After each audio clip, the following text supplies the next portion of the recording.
Nessa aula, nós vamos abordar sobre os processos de transmissão do calor, a condução, a convecção e a irradiação.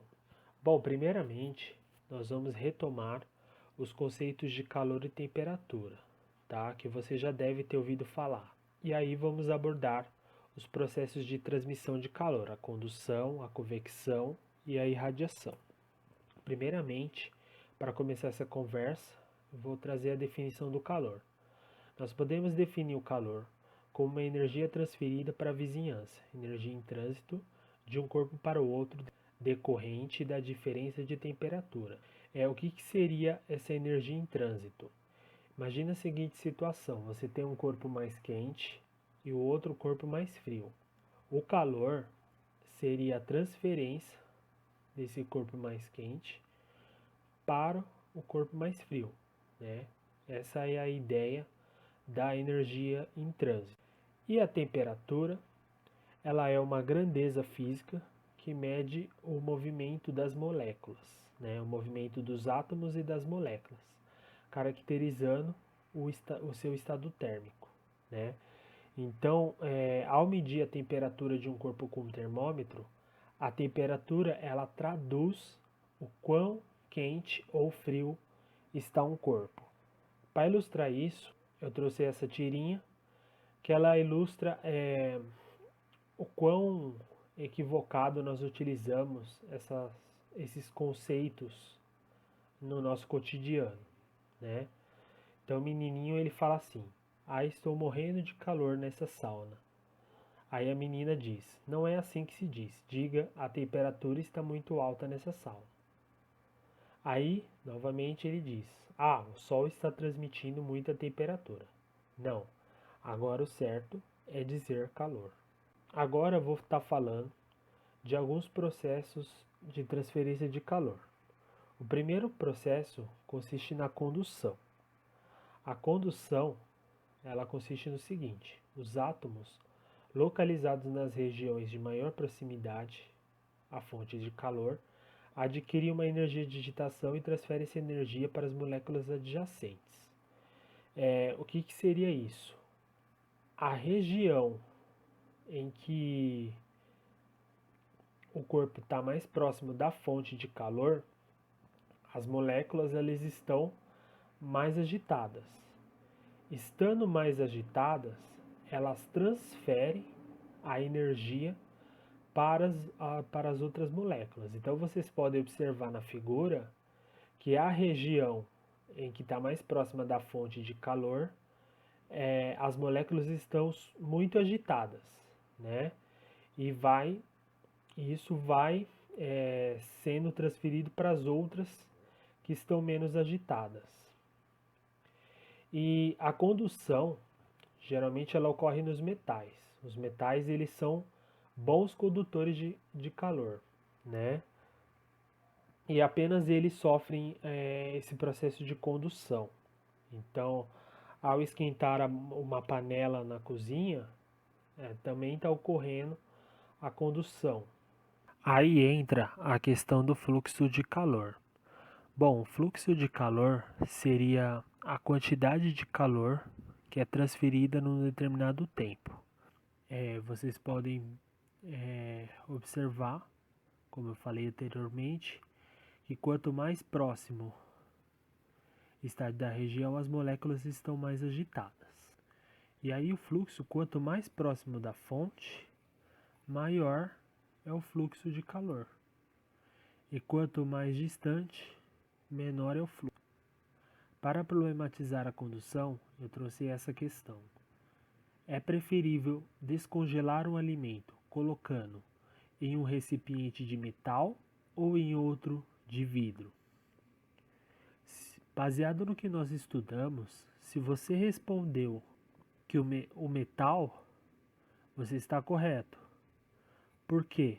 No metal, ele vai descongelar mais rápido por ser condutor de calor, pois o metal ele fará o transporte da energia calorífica fornecida pelo ambiente até a superfície do alimento. O recipiente de vidro, o vidro, ele é o que? Ele é isolante térmico, ou seja, ele dificulta a troca de calor, enquanto que o metal, como nós estudamos, ele é condutor de calor. Agora nós vamos falar da convecção. A convecção, ela ocorre nos fluidos, nos líquidos e nos gases. O fluido que está mais próximo da fonte de calor, ele vai o quê? Ele vai sofrer a transferência de calor e vai subir devido à sua densidade. O fluido quente, né, ele vai ficar menos denso e vai subir. E o fluido frio, ele que é mais pesado, ele vai descer, né?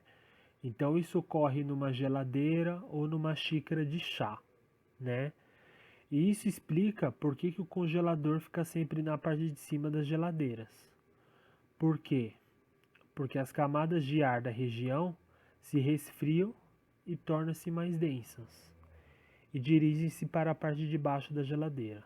É importante a gente ressaltar que se a gente abarrotar as grades da geladeira, a gente impede essa circulação de ar. E o último processo que nós vamos estudar é a irradiação. O que seria a irradiação, né? A fonte de calor, ela é transmitida no vácuo ou influída até o corpo através de ondas eletromagnéticas. Bom, nós vamos estudar ainda a fundo as ondas eletromagnéticas, mas o que você precisa saber, né? Que essas ondas, elas são provenientes da fogueira, do nosso Sol, principalmente, e do infravermelho. Aqui nós temos uma explicação de que a radiação ela vem do nosso Sol, mas a Terra também emite radiação, tá? Parte da radiação que o Sol emite na Terra é absorvido e parte é emitido pela Terra, tá? Por meio da atmosfera. Isso explica o efeito estufa que eu vou estar abordando posteriormente nessa aula. Então aqui, ó, você pode observar que as ondas, então vocês podem observar que parte é absorvida pelo chão e parte é emitida. Uma aplicação disso, de tudo isso que nós falamos, consiste no coletor solar. Então, o coletor solar, ele utiliza 3 processos. O processo da condução, por quê? Porque o calor proveniente do Sol é absorvido pelas placas coletoras. E utiliza a convecção, por quê? Porque as placas, elas transmitem o calor para a água por meio desses canos. E parte dessa energia que é transferida para a placa é também emitida. Então ocorre a irradiação. E a eficiência do coletor, ela vai depender do quanto essa energia é utilizada, né? O quanto essa energia ele coletou da energia do Sol. Aí agora eu vou fazer uma demonstração prática. Então esse aqui é um experimento que consiste numa serpentina feita de papel e um palito e uma chama de uma vela.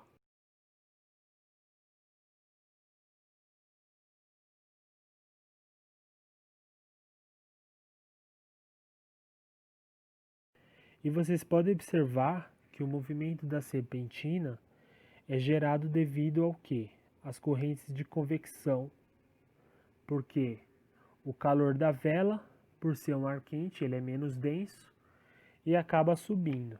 E essas aqui são as minhas referências utilizadas. Espero que tenha aproveitado essa videoaula de física.